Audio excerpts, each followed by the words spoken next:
Dear students, அன்பு மாணவர்களே, ரத்னா கல்வி நிலையத்தின் சார்பில் உங்கள் யாவரையும் வாழ்த்துகிறேன். ஆங்கிலம் வாசித்தல் பயிற்சி 27ஆம் பாடம். இப்பொழுது இந்த பாடங்களில் ஆங்கில உயிர் ஓசைகளை நாம் பார்த்து கொண்டு இருக்கிறோம். அதாவது வவல் சவுண்ட்ஸ். ஏற்கனவே உங்களுக்கு சொல்லியிருக்கிறேன், 12 விதமான உயிர் ஓசைகள் ஆங்கிலத்தில் உண்டு. AEIOU என்று 5 வவல் லெட்டர்ஸ் உயிரெழுத்துக்கள் ஆங்கிலத்தில் இருந்தாலும் அவை உண்டாக்கும் ஓசைகள் 12. ஒன்றொன்றுத்துக்கும் ஒரு குறியீடு இருக்குது, சரியா? நம்ம ஒரு நாட்டுக்கு ஒரு கொடி இருக்கு இல்லையா, அது மாதிரி ஒரு ஓசைக்கு ஆங்கிலத்தில் ஒரு ஓசைக்கு ஒரு குறியீடு உண்டு. இது மாதிரி குறியீடுகளால் குறிக்கிறோம். அதுவும் இந்த சாய்வு கோடுகளுக்குள்ளே அவற்றை குறிக்கிறோம்.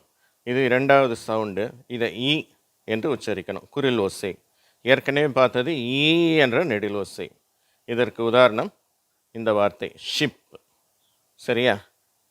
அந்த உதாரண வார்த்தையில் ஈ என்ற ஓசை இருக்கிறது. இப்போது நான் இந்த வார்த்தைகளை வாசித்து கொண்டே வருகிறேன், நீங்களும் திருப்பி சொல்லுங்கள். Bit, big, bill, bin, bit, did, dig, dim, din, dip. இது ஃபிக், எஃப்ஐஜி, அந்த ஜி சரியாக விடலை இங்கே. இது fig. Fill, fin, fit, fix, kill, gin. இது ஜின்னு சொல்லணும், சரியா? Give, hit, kit, kick, kill, kiss, kit, lid, lick,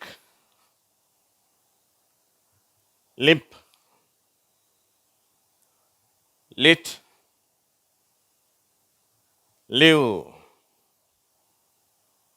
mid, mill, miss, nib, nil, knit, pig, pick,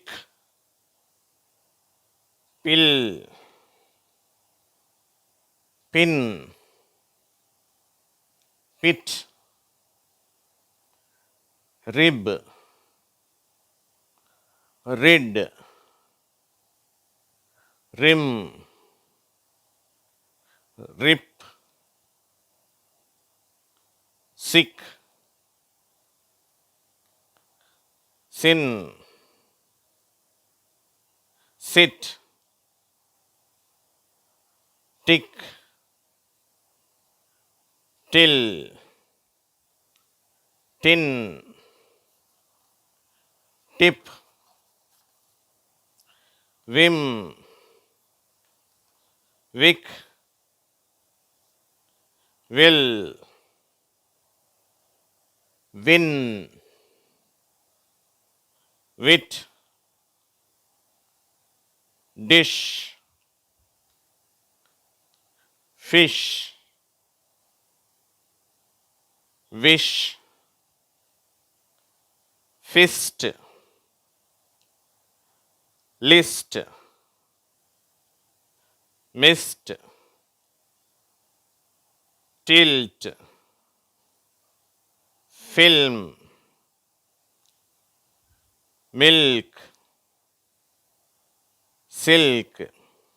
இதில் ஒரு வார்த்தை ஏற்கனவே சொன்னேன், அது சரியாக பிரிண்ட் ஆகலைன்ட்டு. இது எஃப்ஐஜி, இந்த வார்த்தை எஃப்ஐஜி, ஃபிக் என்று வாசிக்க வேண்டும். இப்பொழுது நாம் அடுத்த பக்கத்துக்கு போகலாம்.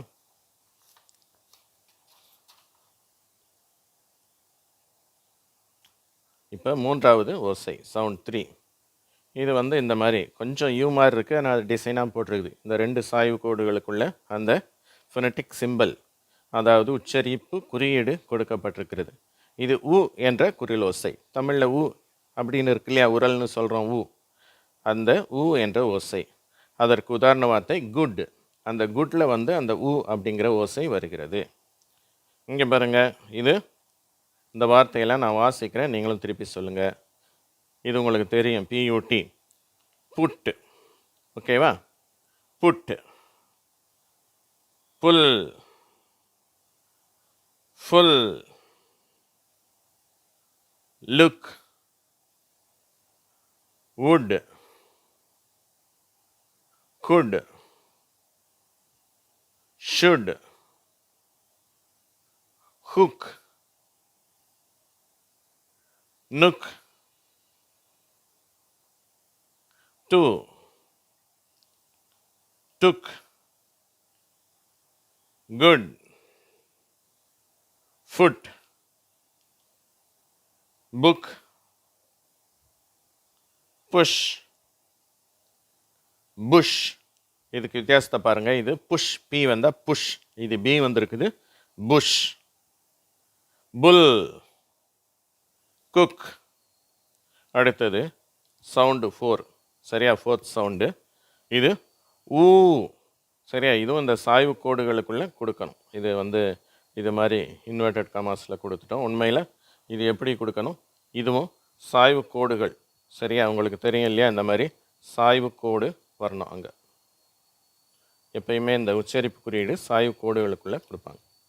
சரி, இதை நம்ம எப்படி உச்சரிக்கணும்? ஊ என்று உச்சரிக்கணும். ஊ என்ற ஓசை. கூல், சரியா? உதாரண வார்த்தை கூல். ஒரு வார்த்தையாக நான் வாசிக்கிறேன், நீங்களும் திருப்பி சொல்லுங்கள். Cool, fool, food. சரியா? நம்ம உணவுன்ற வார்த்தையை அநேகர் தப்பாக தான் உச்சரிக்கிறாங்க. ஃபுட்டுன்றாங்க, ஃபாஸ்ட் ஃபுட்டுன்றாங்க. அதை ஃபூடுன்னு சொல்லணும், ஃபாஸ்ட்டு ஃபூடு அப்படின்னு சொல்லணும். Food. Tooth, moon, spoon, tool, screw, clue, blue, clue, crew, who, zoo, shoe, true, do, through, bamboo, kangaroo. இதை நிறைய பேர் கங்காருன்னு சொல்கிறாங்க, தமிழில் அப்படி சொல்கிறாங்க, ஆனால் ஆங்கிலத்தில் கேங்கரு அப்படின்னு உச்சரிக்கப்படுகிறது. ஓகேவா? நன்றி. இந்த காணொலி கண்டவங்கள் அனைவருக்கும் நன்றி. இதை சப்ஸ்கிரைப் செய்தவர்களுக்கும் எங்களுடைய நன்றியை தெரிவிக்கிறோம். எங்களுடைய சேனலை சப்ஸ்கிரைப் செய்தவர்களுக்கு, லைக் கொடுத்தவர்களுக்கு நன்றி. அதுபோல் நண்பர்களுக்கு ஷேர் செய்தவர்களுக்கும் மிக்க நன்றி. உங்கள் அனைவருக்கும் மீண்டுமாக என்னுடைய நன்றியை தெரிவிக்கிறேன். வாழ்த்துக்கள்.